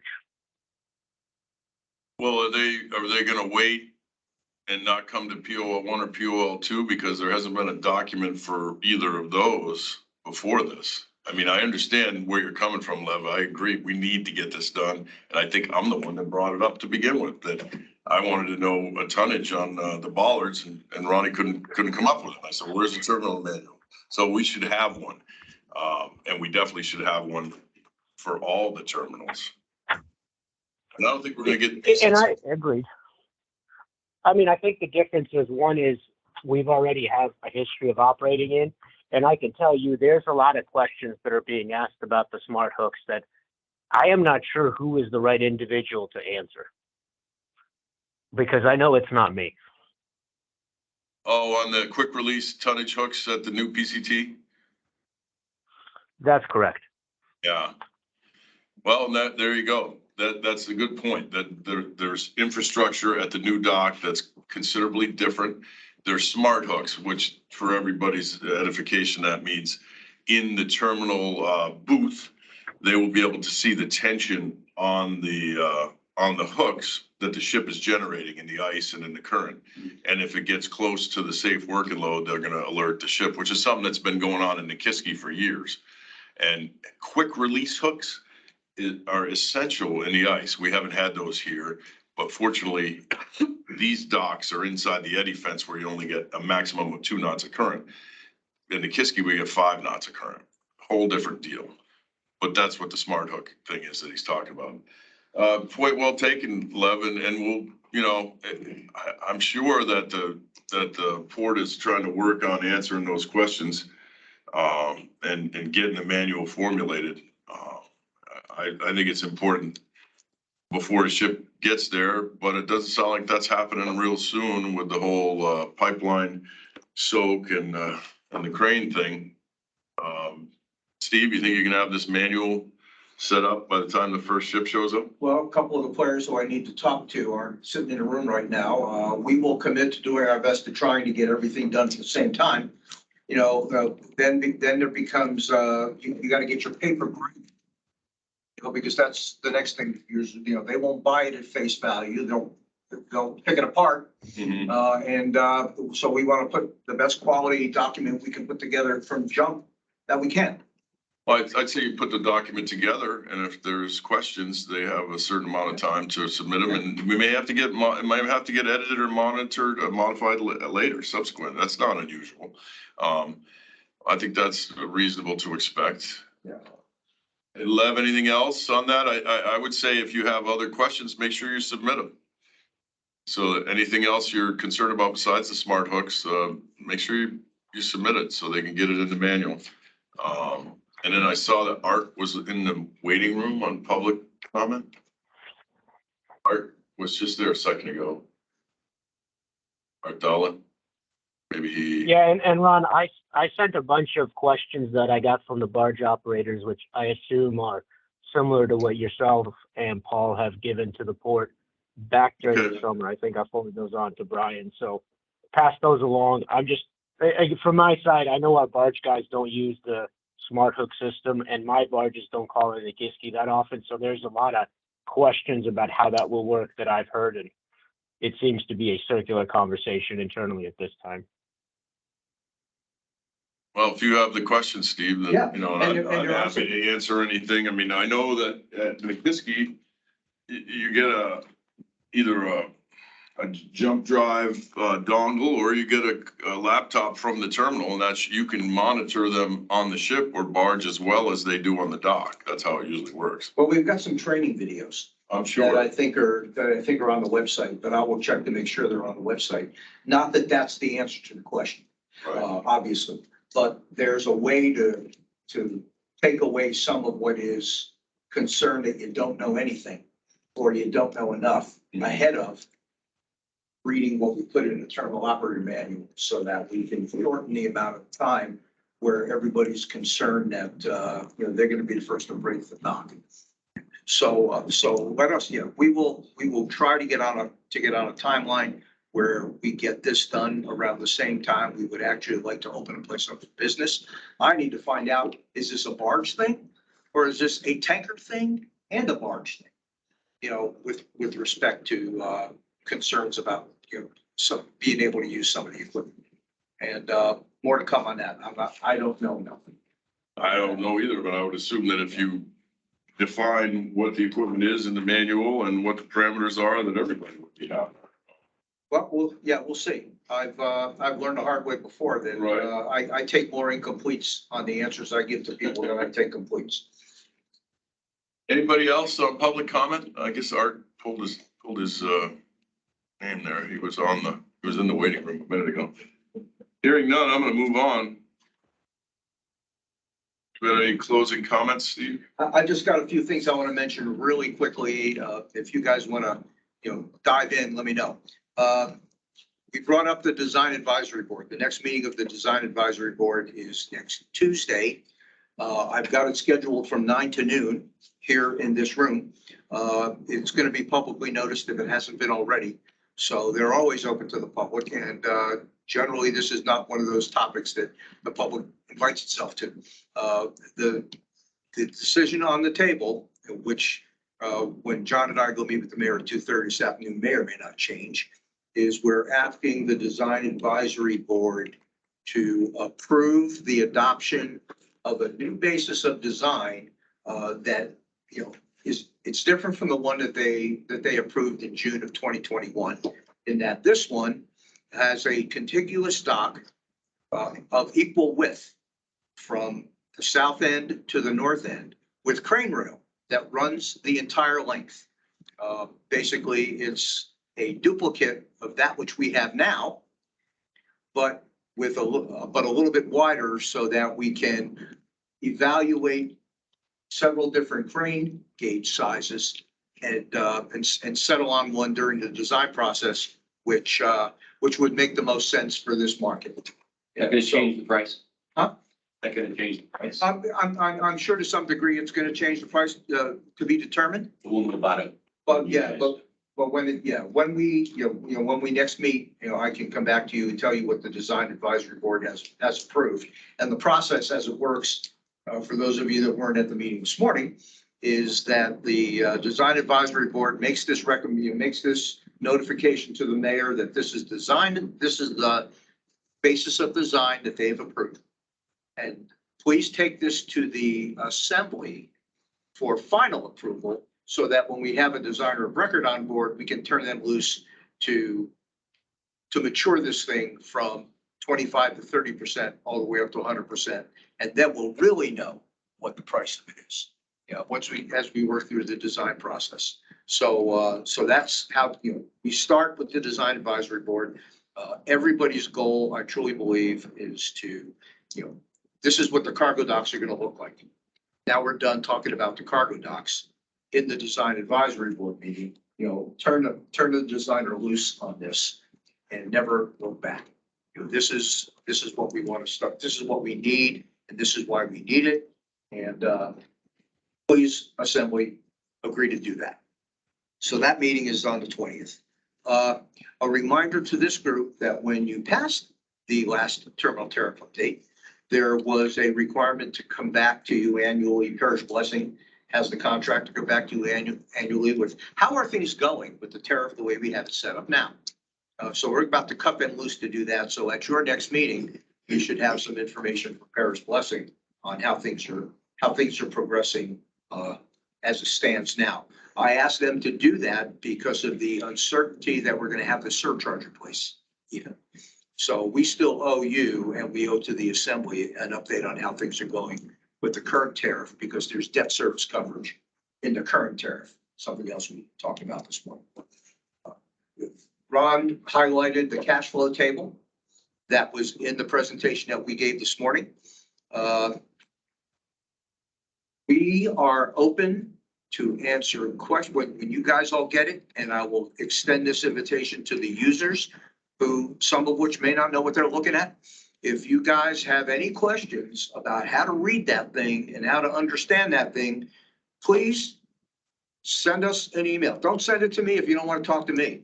Send it to Cheryl. She's really nice and is more than happy to respond. Let's cut the Assembly out as a middleman. And please, we're happy to give you those answers so that you can understand what the point of that whole chart is. It's a capture of where all the dollars are going to come from to build this thing and where the shortfalls are. We used to put this in the presentations back in the took to the Senate Finance and House Finance, because they wanted to look at it and see where you were short what you needed and how they could help. It just shines a bright light on where the gaps are and where, if they want to make a contribution toward the betterment of the project, this is where they could channel dollars to go. So it's pretty, I like to think it's easier to understand than you may think when you first look at it. But if you'd like some help, please do come back to us. And item last for me, and this is something new for the port, is that we've got the ear of the State DOT Commissioner, Brian Anderson. He has reached out to us and had a couple of meetings with us asking how can State DOT help the port with their capital programs down here. And in fact, he had mentioned that some of those pots of money that they've gotten, particularly through IIJA, that they're struggling with how to spend it because they've got no projects in the queue that they could assign dollars coming out of these new pots of money to satisfy. And a couple of them that we are trying to get done fit perfect. So they've asked us to submit to the city through the AMATS process all of the projects that we have going on down here, so that they're on what's called the tip, and so that they have visibility on them, and we can transportation infrastructure program tip, so that they can look at how they could assist with the federal dollars that they get for those kinds of transportation projects that they're challenged to spend. And there might also be ways to get our foot in the door with respect to some of those dollars that were strictly formula for roads and rail and those kinds of things that ports have in the past been shut out of getting access to. So this is a brand new world for us to be. I used to go to the AMATS meetings because I'm on the AMATS advisory committee. I'm on, and like with Aves, we were on the freight advisory committee, and it was a spectator sport for me because it was all about FHWA and it was all about FAA. It was never about the port. Now we have a speaking part at these meetings, and I'm excited about that. And all of this is effort so that when we have to go to a bank, what we're asking for is less than what we otherwise would normally have. So I'm excited about that. I can't say we're gonna solve the entire problem, but we're gonna chip away at what it is we're gonna have to borrow, and all of these avenues are coming available for us. So that's pretty exciting. And that's all I have. Presumably, this DOT commissioner is gonna be around for the next 4 years. So I think he'll be around as long as Dunleavy's. That's what I'm thinking. Yeah. Yeah. Any questions? And he's a young guy. I mean, you've known some of those jamokes from the past. I mean, and he's got a whole different viewpoint on what the state needs to be thinking about in transportation. And Maritime hasn't had this much interest from the DOT commissioner in a very long time. I'm happy to say. Please respect Steve, most people are, you know. Yeah. Well, yeah, and that gets truer and truer every Yes, day. it does. Any questions for Steve from the commission? A jamoke, by the way. No. I know what it's. Aves, Garrett, anybody? Okay, we can keep moving then. I'm gonna go through the commissioners, start with you, Chris. Do you have any comments? I do. Awesome. Want to thank Steve for quick response to the email when you had the explosion down here the other day and people were asking, like, middle of the night, like emailed, got a response, like, very cool, thank you.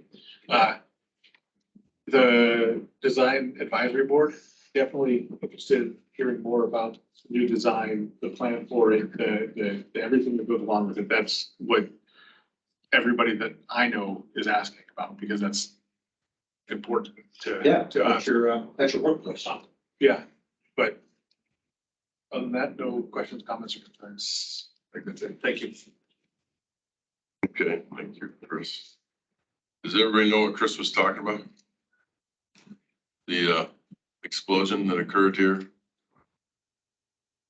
Sunday night was, I think it was, yeah, earlier this month. No, it was in November 21st. Yeah, fun flash when you're doing time. Tanker at the berth discharging jet fuel, and they got a little too much unburned fuel in the stack from their boiler. They have a boiler that they use to make inert gas, which is what they fill the tanks with as the cargo is coming out. And they also use it to make steam because everything's frozen on deck, and they had an improper combustion ratio, and the fuel went up into the stack and caught fire. That was quite a large boom. A chimney fire. Yeah. It was a chimney fire. Which they were able to put out on the ship, fortunately, and they stopped cargo right away. There was no problems, but things like that just make me laugh as an ex-tanker captain, because I remember, so many times people at the Coast Guard or somebody giving you a hard time if you had something in your pocket that wasn't intrinsically safe. And I've just heard recently that now there's some of the veterans are talking about outlawing smartwatches. And can you imagine what the amount of current there is in this smartwatch? Meanwhile, there's a candle like this going back there at the stack. Yeah. Anyway, that was off topic. Let's see, Kevin? Nothing? Mike? I have nothing. Okay, in which case, Garrett? Just congratulations to Cheryl and the crew for handling the audit so well. Job well done. Here. And Aves? Nothing further from me, thanks.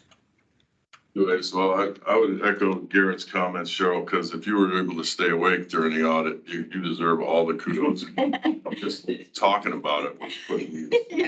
It's the means to an end, right? You have to do all that stuff to get the money. All right. To build what you Cheryls want. of the world Yeah. exist. Somebody's gotta love the numbers. Right. That's it. That's like what I said about Jim's grant. I don't know all the particulars. I just know, let's get the dough and get it done.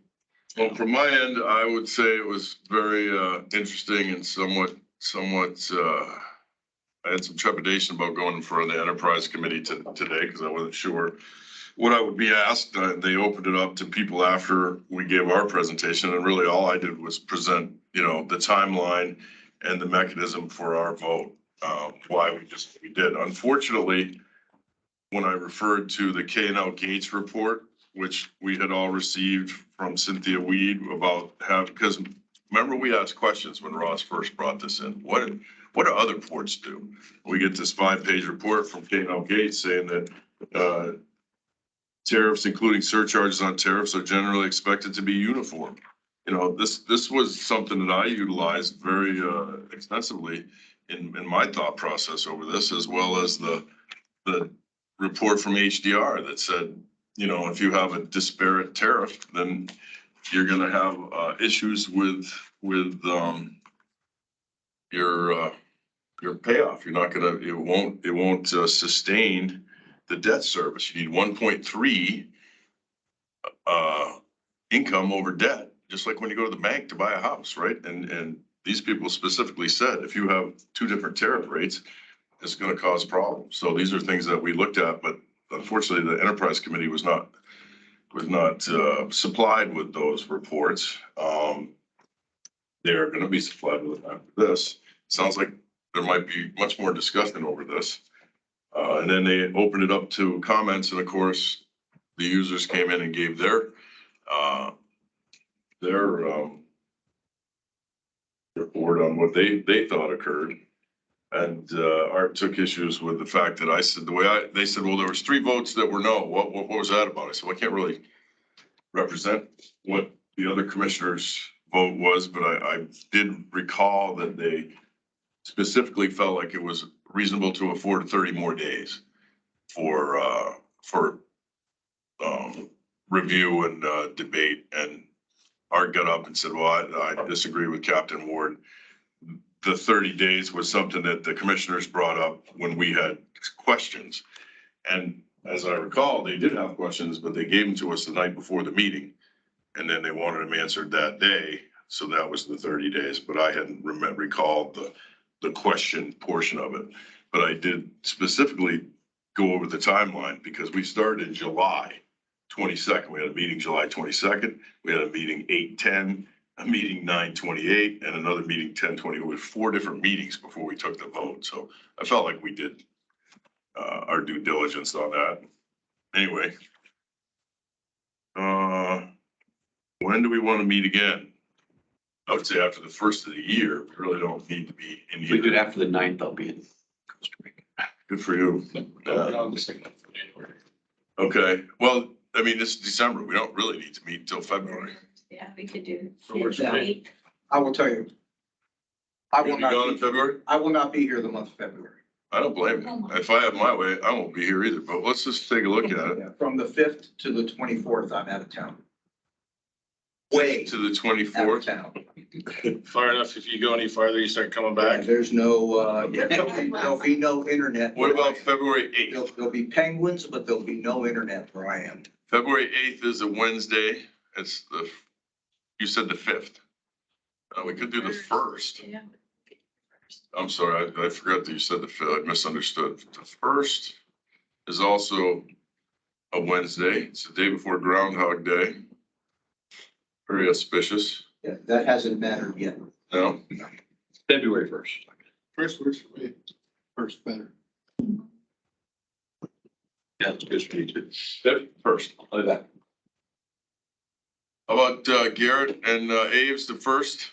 Yeah, that'll work. Okay, let's set it. I'm looking, hang on just a second there.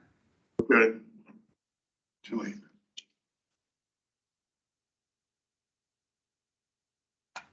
February 1st would work for me. February 1st it is. I know. I would entertain a motion to adjourn. Commissioner Robbins, so moved. Seconded by Commissioner Mackey. All in favor? Aye. Hi, Thank you, everyone. thanks, guys. Happy New Year. Merry Christmas. Hello. Everything goes well. Going out for